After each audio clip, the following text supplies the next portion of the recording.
Atsidarę interneto naršyklę įveskite svetainės adresą www.manoelektra.lt. Jeigu jau esate užsiregistravęs, skiltyje privatiems klientams įveskite prisijungimo vardą, slaptažodį, spustelėkite prisijungti ir jūs pateksite į savitarnos svetainę. Jeigu esate naujas savitarnos svetainės lankytojas, pirmiausia turite užsiregistruoti.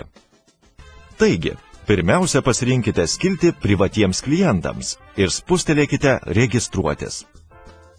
Registracijos laukeliuose vardas ir pavardė įrašykite savo vardą ir pavardę. Laukelyje vartotojo kodas įveskite jums skirtą 7 skaitmenų vartotojo kodą, kuris yra įrašytas jūsų ir Lesto sutartyje bei jūsų atsiskaitimo knygelėje. Kitame laukelyje įveskite 4 paskutinius savo asmens kodo skaičius. Tada spustelėję tęsti registraciją, jūs pereisite į antrąjį registracijos etapą. Laukelyje prisijungimo vardas sugalvokite ir įrašykite prisijungimo vardą, kuriuo vėliau prisijungsite prie savitarnos svetainės Mano Elektra. Spustelėję tikrinti galimybę sužinosite, ar jūsų sugalvotas prisijungimo vardas nėra užimtas. Jeigu jis yra užimtas, pasirinkite vieną iš siūlomų variantų arba sugalvokite kitą. Po to įrašykite savo slaptažodį ir jį pakartokite. Būtinai nurodykite savo elektroninio pašto adresą, fiksuoto ir mobiliojo telefonų numerius, kad prireikus Lesto kliento aptarnavimo specialistai galėtų su jumis susisiekti ir perduoti aktualią informaciją. Susipažinkite su savitarnos svetainės naudojimosi taisyklėmis. Jas perskaitę pažymėkite varnele su savitarnos svetainės taisyklėmis susipažinau ir sutinku. Spustelėkite registruotis, o tuomet prisijungti. Suveskite registracijos metu sugalvotus prisijungimo vardą ir slaptažodį. Jeigu įvedant duomenis nebuvo klaidų, sveikiname.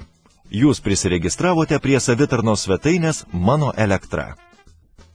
Svetainės Mano Elektra dešinėje pusėje rasite naudingas nuorodas, o kairėje puslapio meniu. Mano Elektros meniu punkte Nustatymai galite pakeisti arba patikslinti vartotojo duomenis. Savo prisijungimo vardą, slaptažodį, elektroninį paštą, fiksuoto ir mobiliojo telefono numerius. Atminkite, tikslūs duomenys yra labai svarbus, jei norite gauti jums aktualią informaciją. Nustatymų skiltyje Informavimas galite užsiprenumeruoti Lesto pranešimus. Informacija apie elektros energijos tarifų pokyčius, elektros energijos tiekimą ir kitą naudingą informaciją. Bei pranešimus apie laikiną elektros tiekimo sustabdymą jūsų būsto teritorijoje dėl planuojamų elektros tinklo remonto darbų.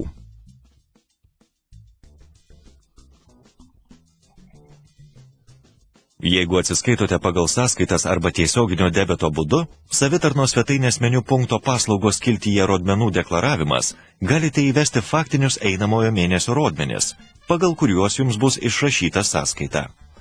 Skiltyje tiesioginis debitas prisijungę prie savo internetinės bankininkystės svetainės galite sudaryti Lesto tiesioginio debito sutartį.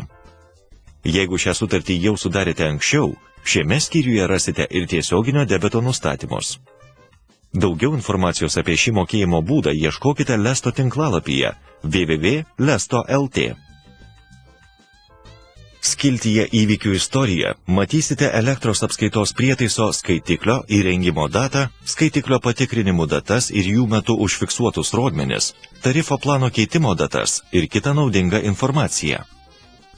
Jeigu jums priklausančiame objekte ilgiau kaip mėnesį nebus vartojama elektros energija, praneškite apie tai Lesto.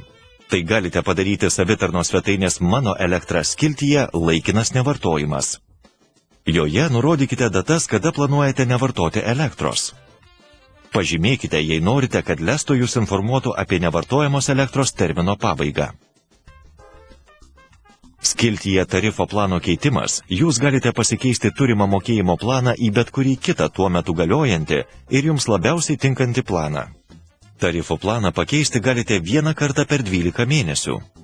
Elektros suvartojimo laukelyje peržiūrėkite Lesto apskaičiuotą jūsų vidutinį suvartojimą, jei reikia jį patikslinkite, ir stumdami paros laiko lankiklį nurodykite, kiek suvartojate elektros dienos ir nakties metu. Spustelėkite rodyti palankiausią.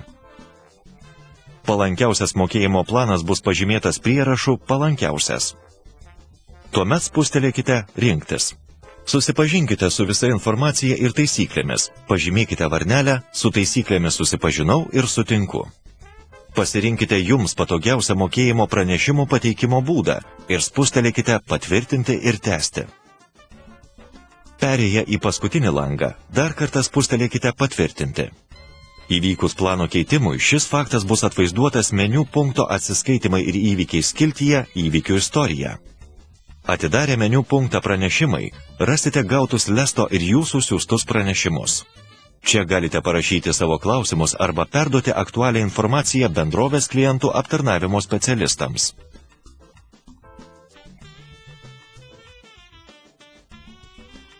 Jeigu atsiskaitote naudodamiesi atsiskaitimo knygele, meniu punkto atsiskaitimai ir įvykiai skiltyje mokėjimų istorija, matysite jums taikomą tarifų planą, galiojantį tarifą suvartojimo vidurkį. Skiltyje tiesioginis debetas prisijungę prie savo internetinės bankininkystės svetainės, galite sudaryti Lesto tiesioginio debeto sutartį. Jeigu šią sutartį jau sudarėte anksčiau, šiame skyriuje rasite ir tiesioginio debeto nustatymus. Daugiau informacijos apie šį mokėjimo būdą ieškokite Lesto tinklalapyje www.lesto.lt. Skiltyje įvykių istorija matysite elektros apskaitos prietaiso skaitiklio įrengimo datą, skaitiklio patikrinimų datas ir jų metu užfiksuotus rodmenis, tarifo plano keitimo datas ir kitą naudingą informaciją. Jeigu atsiskaitote naudodamiesi atsiskaitimo knygele, savitarnos svetainės meniu punkto paslaugos skiltyje atsiskaitimo knygelė, galite nemokamai užsisakyti naują atsiskaitimo knygelę. Jums tereiks įvesti adresą, kuriuo pageidaujate gauti knygelę ir nurodyti, ar norite gauti informaciją apie paslaugos įvykdymą.